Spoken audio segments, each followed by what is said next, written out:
Hi everyone, welcome back. This is Dadsplaining Politics, as usual. This is a crazy number of episodes in. I don't even know what we're up to at this point. Do you remember? I think we're up to 42. 42! Guys, phenomenal work. So today, we had a bit of a break last week because we had some family stuff going on, but I know that all of you were probably incredibly worried that you were missing out on even one episode, but we're back. We're back, aren't we? Hi, everyone. I'm calling in from Lisbon today, and Freddie is in Canberra. So as As she I said, always am. yes, as she always is. Mm. So we wanted to talk today about a few things. Obviously, the UN summit, which is finishing this week, which has been on this week. The recognition of Palestine are really the two big topics that are the topics of this week. So we thought Charlie Kirk. And of course, the Charlie Kirk assassination, which was really last week, and the memorial of that. So why don't we start with the Charlie Kirk assassination? And just as some background, he was a right-wing commentator who became incredibly popular and was running, daily podcasts, etc., with millions of people, appealing to really young voters, conservative young voters, and it was a key element in getting out the youth vote for Donald Trump in his latest election win. And as you probably heard, he was unfortunately terribly assassinated a week or so ago when he was at a Utah University campus doing what I think is actually, you may not agree with what he talked about, but the fact that he wanted to engage and discuss with other people in that open environment is a rather honorable thing. So really tragic that he was assassinated, and that happened over a week ago, and has brought ruptures throughout the US. The right is using it as a thing to say that this is the crazy left doing these things, and there's been all sorts of comments from the left as well. So I would say the US is in a sort of tinderbox from a left and right point of view. But Freddie, give you a comment. I mean, as always, I think that I disagree with you. The amount of times you use tragic and disappointing and awful in the last few minutes is crazy to me, because obviously, like, as a statement of fact, no one should be being assassinated, full stop. Like, that, goes without saying. I think that everyone listening to us knows that we believe that. We don't want anyone being killed unjustly or for any reason, ever. But we're not going to sit around here and talk about him like he was some miracle worker and like he didn't, having this conversation. I'm sure most people have had this conversation with their families, with friends. You've seen how the internet has reacted to something like this. And, if you disagree with the fact that he was misogynistic, pro-life, anti-abortion, sexist, racist, homophobic pig, then maybe do some research, because I think a lot of people have jumped on the bandwagon of protect free speech and not really looked into what he spoke about and not actually listened to him. I mean, how many people can really say that they listened to a full episode of his podcast, even as they support him on social media? Do you know what I mean? Like, I question the amount of people who put supportive posts up saying this shouldn't have happened, rest in peace. Do they even know what his policies are, and do they know what he's about? I don't believe that. I believe that this was a great opportunity for the right wing to take control of the narrative and call it terrorism. That's what they've called this, left-wing terrorism, extremism that's emerging in the US. But actually, if you get into the details of it, the shooter of Charlie Kirk was an incredibly right-wing conspiracy theorist who was even further right-wing of Charlie Kirk, and that's why he committed the assassin. Like, as you were saying earlier, that it's an impressive thing that he wanted to get out there and speak with people and have discussions. This was the reason why his shooter is hypothesized to have wanted to kill him, because his shooter is rumored to say things like he doesn't support even talking with the left or even having discussions with the left, because he doesn't think that there's any, benefit to those discussions. He thinks that they should be shut down completely, and he disagrees with what Charlie Kirk was doing. That's why he was killed. He was not a left-wing extremist. He was a right-wing extremist. But this narrative has been completely skewed by the US media. So that's all I have to say for right now. Anyway, it's a tragic event, whatever side of politics, where somebody is assassinated. It really is. I mean, no matter what. I said people's that, views, etc. asked. didn't I? So, yes, so that happened. And then they had the memorial service, which I watched quite a lot of. You know, J.D. Vance was there, Donald Trump, his widow, who did an amazing speech, I have to say, and talked very, very, very well in terms of, you know, you've got to treat hate with love, etc., etc. And give me a chance, Freddie. I'm And listening. so I thought that was very positive. Whereas when Trump came on, he said, I hate my enemies and la, la, la, and was totally using it politically to MAGA's advantage, which I thought was terrible, right? So I thought that was an interesting contrast there. It is ridiculous for a woman who has made her entire fortune off her husband's racist, sexist, anti-immigrant platform for her to say that she believes in love and no hate. That's insane. You know, it's obviously a lie. This is the continuation of the MAGA crowd consistently lying out of their asses and saying that they're good people, and people tend to believe it. It's like the more they say that they're good people and they're doing the right thing, people will go, yes, they are supporting everyone. Yes, let's think about everyone. Let's love each other. This is exactly the opposite of what they've been pushing their entire political careers. You can't just turn around and stick a Band-Aid on it and like pretend like you never said anything. But would you rather she just went down Donald Trump's path of saying, I hate my enemies and Yes, I would, because it's that's more authentic. genuine. What happened to people who were racist just saying they're racist? Mm-hmm. Can't they just admit it? This is like the Nazi thing. They've started admitting that they're Nazis, and yet no one seems that scared. I mean, that's an interesting. Like the right-wing extremists in the US have started admitting they're Nazis. They have. Where did you hear that? I've seen multiple like Fox News presenters. There was this guy on Fox News. I don't know if he was a presenter, but he was being interviewed, and someone was saying to him, well, what you're saying sounds almost like Nazi ideology. And this guy was like, well, what's wrong with that? What's so wrong with the word Nazi? Let's reclaim the word Nazi. You know how the black communities reclaimed, you know, all the various words that they reclaimed, and the gay community reclaimed like the word queer and a bunch of other words. Let's reclaim Nazi. This is like a real piece of dialogue that was heard on national television in the US. So I thought one of the terribly ironic points was that Charlie Kirk, in one of his former discussions, had talked about being pro-gun, and that, you know, many times it was a staple of his political ideology. It wasn't once. I'm just adding to it. Can I just finish my point? I'm just adding. Many times pro-gun, and that the cost of that is that sometimes some innocent people would be killed, and that's a cost worth taking. So it's ironic, given that he was killed by an assassin's bullet, right, after saying such a thing. I know, because you would think, right, a man with such an impressive platform, with so many listeners, maybe could have done something to sway the gun lobby in some way, and, you know, increase the guides on how many people are buying guns in America. But did he? No, he didn't. And then he was shot. So it's a weirdly ironic scene of events, I would say. I'm confused why the religious crowd aren't pointing to it and questioning the No, that's true. That's a very good point, actually. Very good point.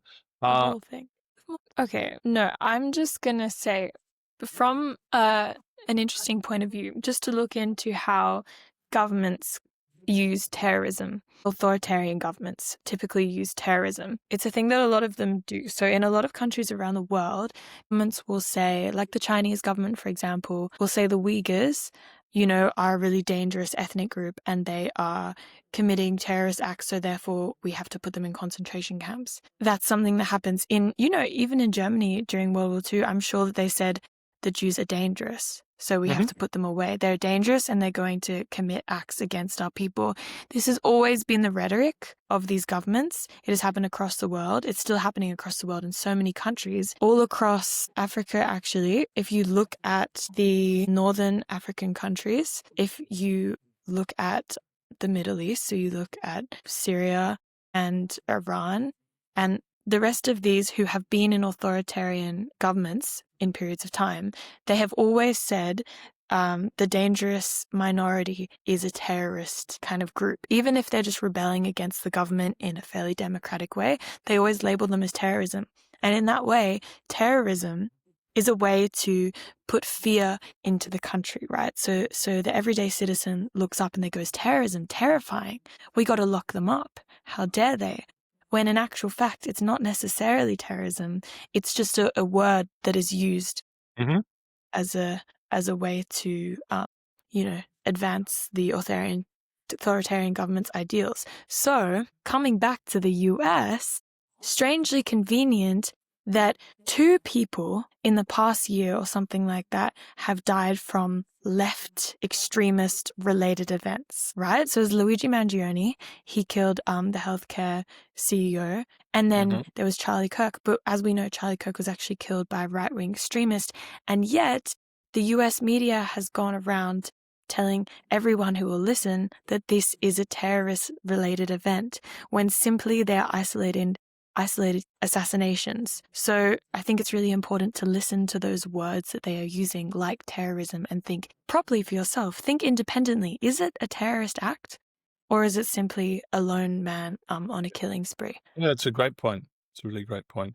And of course, part of this, before we leave the Kirk assassination, was Jimmy Kimmel, the late night talk show, being taken off air as a result of making a comment about this, a comment about who the person was that, assassinated Charlie Kirk, and he was taken off air. So it's ironic, the whole talk of the MAGA crowd wanting free speech and then taking off, influencing the broadcasting body of Jimmy Fallon's organization to take him I off. mean, well, obviously, it's free speech until you're talking badly about MAGA or Donald Trump, and then it's not free speech anymore, then it's hate speech. It's allowed when directed at anyone else in the entirety of the United States of America.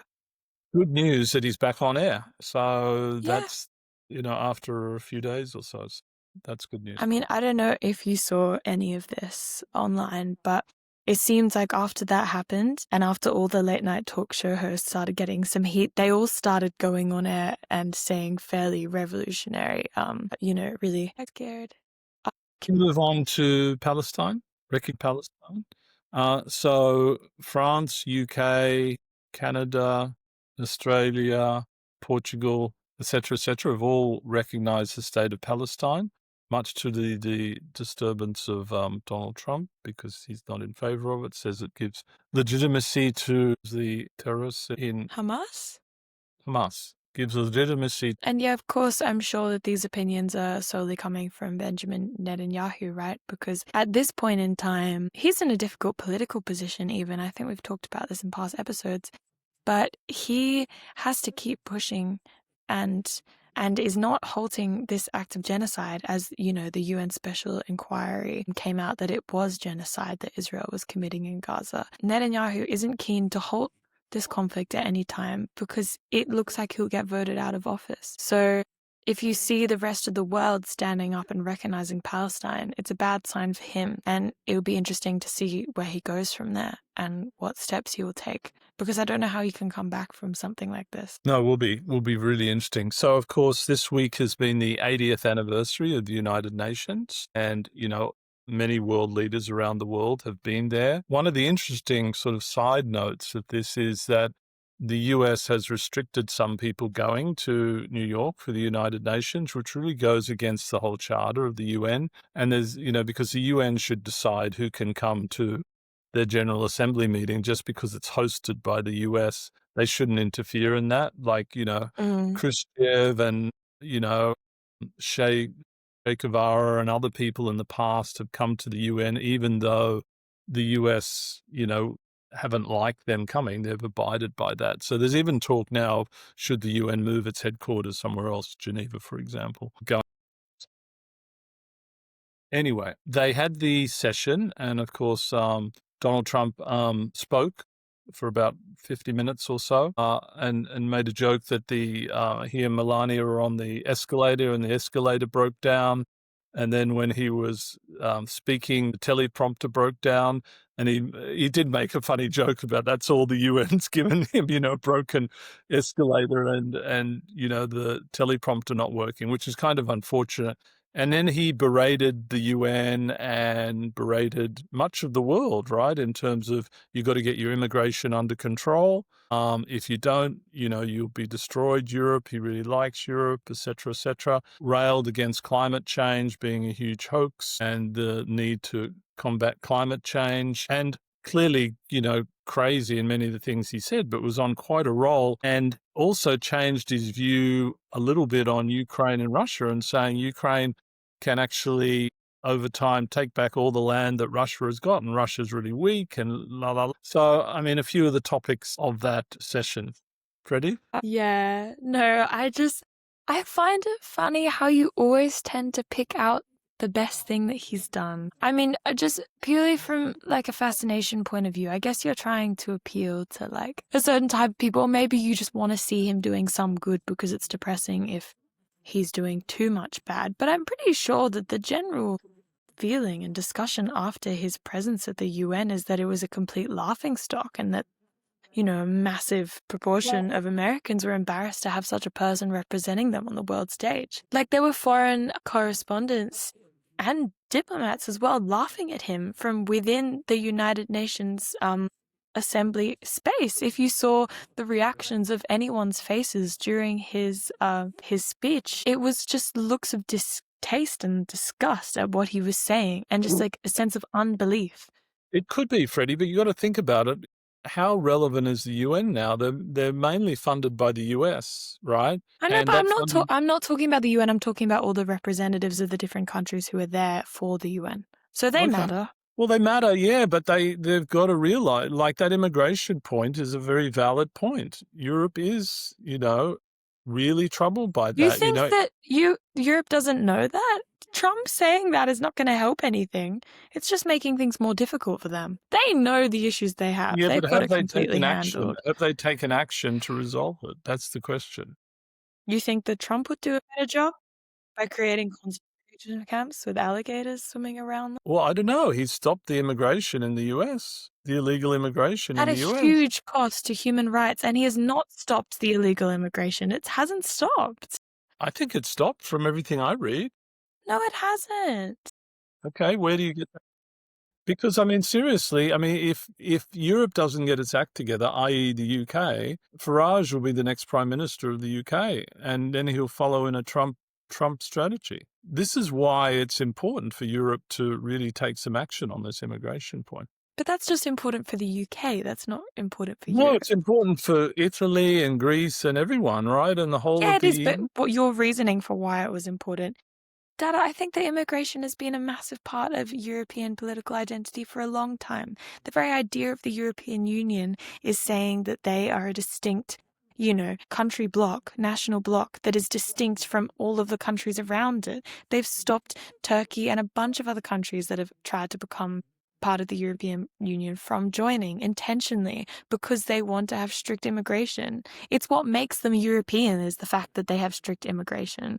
They don't want to become a third world country, and they've tried very hard to stop that from happening. Donald Trump pointing out the issues that have been around for a long time is not helping them anymore. It's just making the right-wing groups in their countries a little more angry and a little less patient. Okay.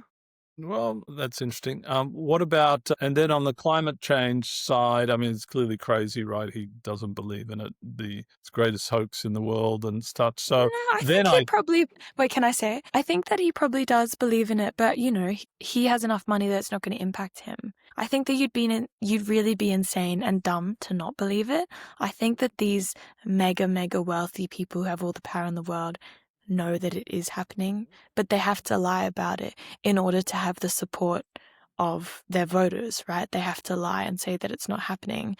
But I think that to be honest, my personal opinion is I think they all know that it's happening. They're just denying it. So they popular support because they know they'll be fine. And what do you think about his change in view on Ukraine, Russia, or you think that's just a smokescreen? I also think that's just a smokescreen. Everything that he's done in the past few months has been a smokescreen for the Epstein story. Everything. I fully believe that. It's also a really ridiculous coincidence that I heard as well, which I'm aware is a coincidence, is the day that Charlie Kirk died was the day that Congress voted against releasing more of the Epstein files. But did you Oh, hear about that in the news? No, because what happened with Charlie Kirk blocked out the entire news cycle and stopped that from spreading. So it's been interesting how every single time something like that has been about to be spread by the news, it's blocked by another story. So I think that everything is a smokescreen. He just wants to stop himself from going to jail. oh, He's that's just true. another Netanyahu or another Putin, you know? The only reason he's even president in the first place is because he was going to be put into jail for felonies if we look back to a year ago, but he was protected by the Supreme Court. So he had to become president again, otherwise he would have gone to jail. He had to Get convince back to the crux of the issue. people to vote for him, though. Don't. I know he had to convince people to vote to him, but I think that you respect Donald Trump in some manner, right? I think that That's good. he's capable of convincing these people to vote for him just so he can stay out of jail. Oh, sure, I agree with that. And that And seems exactly so like something he would do. on the sidelines of this, Albo got a good selfie with Donald at a session, and they've now agreed a meeting for late October. So that's nice for Albo because he was coming under increasing pressure of why he couldn't get a meeting with Donald Trump, etc., etc.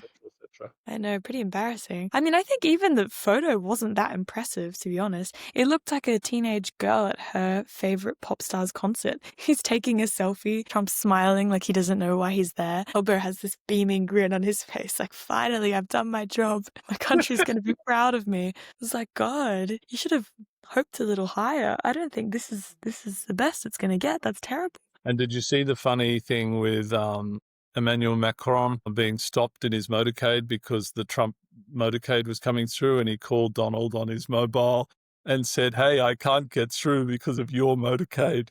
And then he and his Secret Service decided to walk to the UN. So they walked through the crowds for 20 minutes and stuff to get to the UN building, which I thought was a nice, lighter, human side to this whole thing after all this negativity we've had over recent weeks and months. I agree, but it seems incredibly risky. I mean, you consider the political climate in the US right now and the amount of assassination attempts and assassinations that have happened recently.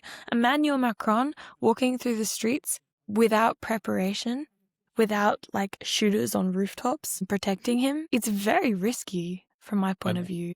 But he did it. So anyway, and he survived. Which is a statement in itself, right? Him deciding that it's more important for him to get to the UN than to fear possible death. Well, he was By one of the assassination. leaders. He was really the leader of the rest of the world at the UN. Exactly. Yeah. So it was kind of important. And he spoke very positively about Albo and Australia joining the coalition of the willing. So yeah, that was all very nice. Pretty lovely catching up with you as usual. And hope our listeners have enjoyed this, and we'll see you next week. Bye, guys. See you later. Bye.